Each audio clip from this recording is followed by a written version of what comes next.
A number is a mathematical object used to count, measure, and label.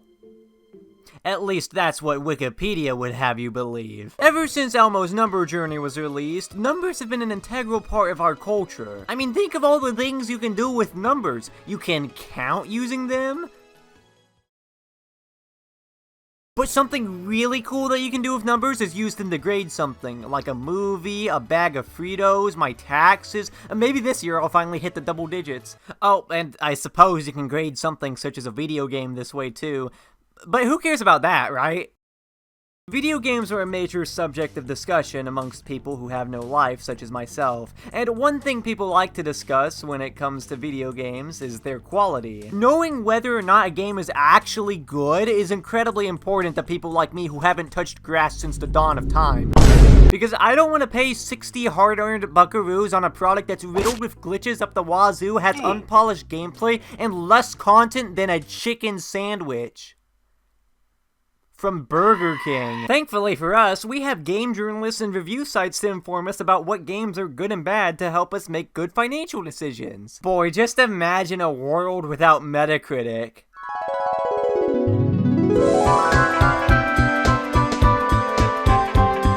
Hey, wait a second. That's actually kind of pleasant. You lied to me, Metacritic!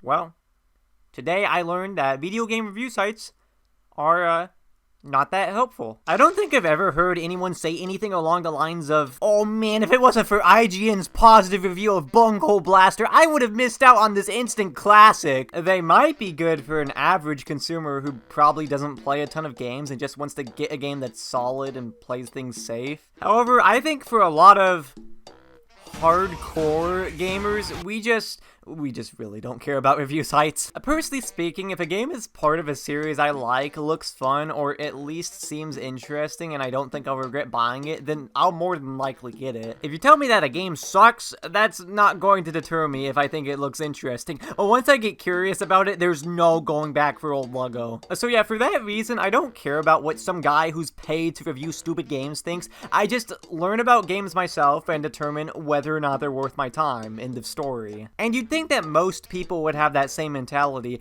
but there are a surprising amount of people who still care about reviews from journalism sites to an obsessive degree, and I don't get why. So real quick, if you don't know how video game reviews are handled as a profession, basically when a new release is coming out, developers and publishers will send organizations such as IGN or GameSpot, among other high-profile gaming sites, copies of their upcoming product for them to review.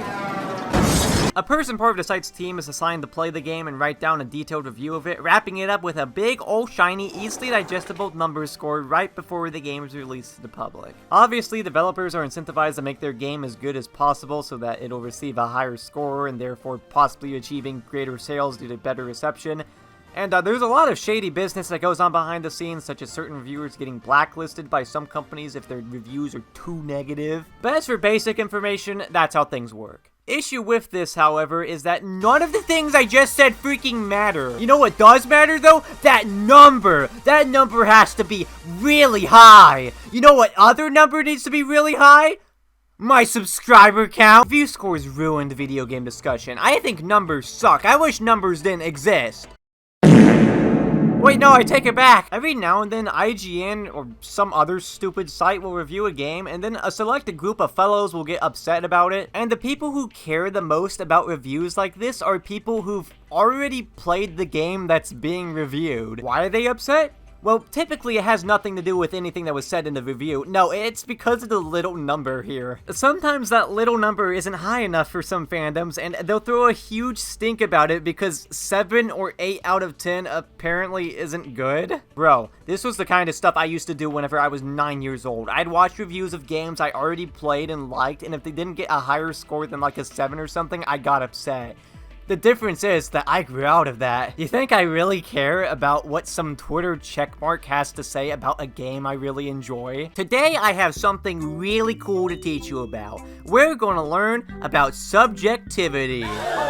Now, yes, I know that this is a very big and scary word, but If we all stay calm, then maybe everything will be alright. Something you have to learn is that video game journalists are just really freaking stupid. A lot of them are bad at games and don't like them if they aren't being coddled 24/7, which is why God of War Ragnarok is so highly regarded. And a lot of them have pretty dry and bland tastes too, probably because it's their job to play games and they want something that won't push them outside of their comfort zone and make their job harder to accomplish. What they say about a game isn't the end-all be-all conclusion about its quality. A lot of times, critics and fan bases will have drastically differing opinions about certain titles. A game that'll receive critical acclaim from various reviewers might end up being divisive or hated by longtime fans, and vice versa. I think some people who are fans of smaller series get upset about some reviews being more negative because they're afraid that their unnoticed franchise is going to be misrepresented to a large crowd. I remember back when Xenoblade Chronicles Definitive Edition came out, there was uproar about IGN's review of it that was just so stupid. Like, the review was literally positive, but apparently it wasn't positive enough because the score was lower than IGN's rating for the original version of the game, ignoring the fact that the original game was reviewed by a completely different person and that it was 10 years ago and standards have changed since then. Plus, 8 out of 10 isn't going to scare away potential newcomers. That's a good score. What has the school system done to us? And this is going to be one of my oddly specific examples, but Pokemon Mystery Dungeon fans do this too. Granted, their games are very often not received that well, and don't get me wrong, the reviews for those games aren't exactly great, but I hate how Mystery Dungeon fans act like anyone who doesn't like the series is stupid just because somebody doesn't like a game where every level is randomly generated and can get repetitive quickly if it's not your cup of tea. These reviews are flawed, don't get me wrong.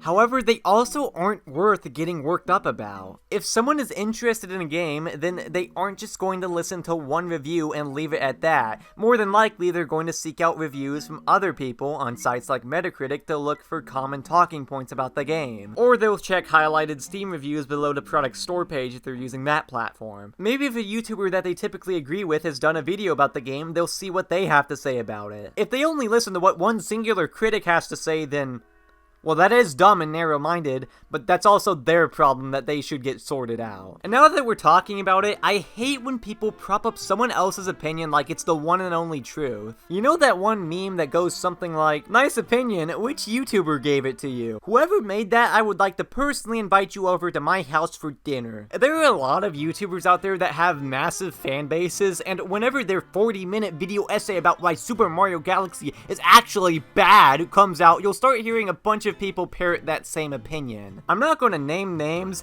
but I can't tell you the amount of times I've heard, "Oh, well, this YouTuber said that Bingus Blaster 64 is bad, so that must mean it is bad." Which is just freaking absurd because 64 was one of the best ones. There's a difference between respecting somebody else's opinion and agreeing with them on various points they make, and valuing that opinion more than your own. I've been outright told to not play certain games before because of what a YouTuber or YouTubers have said about them, and regardless of how bad the game is, I'm always thankful that I stuck to my guns and played them anyway. Having a big number attached to your channel name does not make you an authority on the quality of media. And the worst part is whenever somebody accidentally, or even worse, maliciously spreads misinformation about a team of developers that incites their fanbase to go harass them. What are you doing? I'm posting false information on the web. There are big examples such as Yick, where, don't get me wrong, the devs may have said one or two stupid things, and I think basing a character off of Elisa Lam was a terrible idea. But aside from that, there's a lot of bad faith criticism about the devs spread by people who've literally never even touched the game and just went off of what someone else on the internet said. There's a lot of things that they should be criticized for, but plenty of other things that have been said about them are lies and outright disgusting. If I ever say a game sucks and you're still interested in it, by all means, play it. I doubt that of all people I have to worry about this, but if you agree with what I say in a video, don't copy-paste my thoughts over your own. I have my own personal biases, therefore some things I say about games aren't actual problems or good qualities, but more so stuff I personally like and dislike. It's good to agree with someone or understand their point of view, however, nobody's opinion matters more than another person's.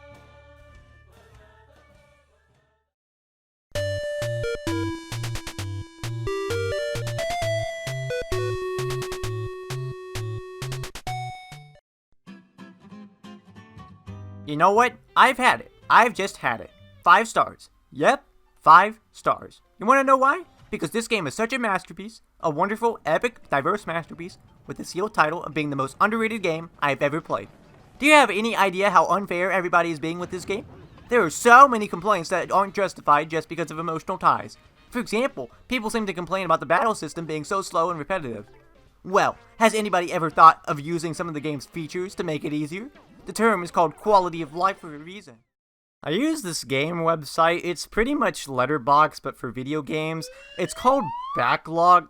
Would you cut that out? On here, I like to make lists ranking games and also assign star ratings to each of them just because I think it's fun to do. If I have a lot to say about a game, then I'll also let it be known in a review. Now, something that I feel iffy about is in the lists I make ranking games, sometimes a game with a higher star rating might get listed below one with a lower rating. And the reason I do that is that I don't think a rating, be it with stars or numbers, sums up a whole game. When using scoring systems like that, I try to find a balance of how much I personally enjoy the game and how good I think it is objectively, with massive quotation marks. The scale obviously leaning towards my own subjective opinion. I like a lot of games that a lot of other people probably don't like, some that have great aspects alongside big problems and design flaws that can be a huge hurdle to overcome for some players that might not have the same patience that I do. So as much as I love certain games, I try not to overhype them if they have a notable amount of issues. And that's okay, because these stars,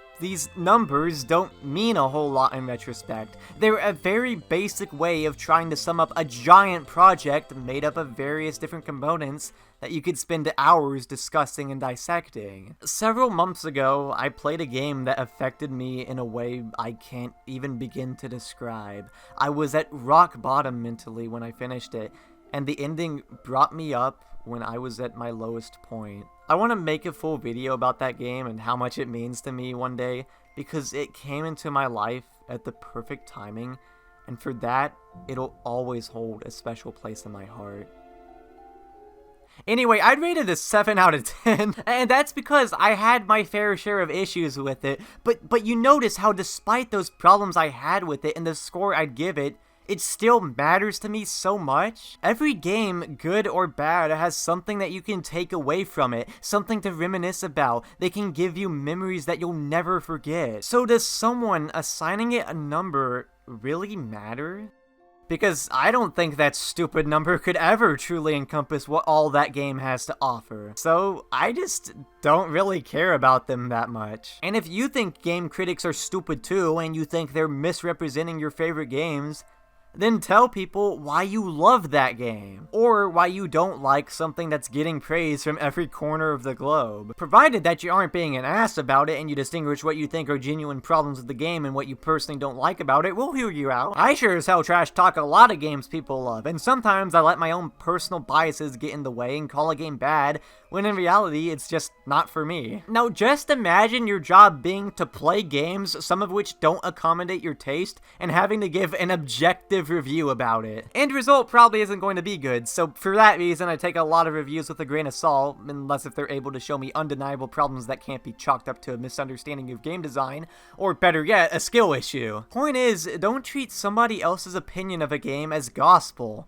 While some people are better at criticizing video games than others, ultimately the opinion that should matter most to you is your own. If you research a game that you're interested in and you really want to play it, then play it if you think you'll get something out of it and you don't think you'll be wasting your money. And if somebody else is speaking negatively about a game you like and you think that criticism is in bad faith, then give your opinion on it in a respectful way that details why it means so much to you. Maybe I've just been rambling this whole time, but basically what I'm trying to say is, don't get your opinions from another person or a YouTuber.